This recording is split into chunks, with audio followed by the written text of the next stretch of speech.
చల్లని ఉదయం ఊరి చివర భోగిమంటలు వెలుగుతున్నాయి. పిల్లలు చుట్టూ తిరుగుతూ నవ్వుకుంటున్నారు. రామయ్య ఇంటి ముందు లక్ష్మి గోవు పేడతో ముంగిలి సారించి రంగురంగుల ముగ్గులు వేస్తోంది. తాతయ్య భోగిమంట దగ్గర కూర్చొని మన పాత బాధలన్నీ ఈ మంటలో పోవాలి అని ఆశీర్వదిస్తాడు. సూర్యుడు తేజస్సుతో ఉదయిస్తాడు. ఇల్లంతా పండుగ కళతో మెరిసిపోతుంది. లక్ష్మి పొంగలి, గారెలు, బెల్లమన్నం వండుతుంది.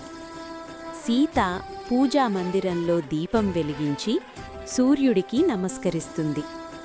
రామయ్య తన ఎద్దులను అలంకరించి పసుపు కుంకుమ పెట్టి నమస్కరిస్తాడు.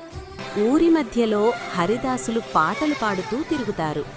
పిల్లలు గాలిపటాలు ఎగరేస్తూ నా పటం ఎక్కువ ఎత్తుకు వెళ్ళింది అని పోటీ పడతారు. గోపాల్ స్నేహితులతో కలిసి కబడ్డీ ఆడతాడు. ఎద్దుల పందాలు మొదలవుతాయి. రామయ్య ఎద్దులు బలంగా పరిగెడతాయి. ఊరివాళ్లంతా చప్పట్లతో ఉత్సాహపరుస్తారు. తాతయ్య ఆనందంగా ఇలాంటి పండుగలు మన సంస్కృతికి ప్రాణం అంటాడు. సాయంత్రం ఊరి చెరువు దగ్గర అందరూ కలిసి భోజనం చేస్తారు. లక్ష్మి చేసిన పిండి వంటలు అందరికీ పంచుతారు.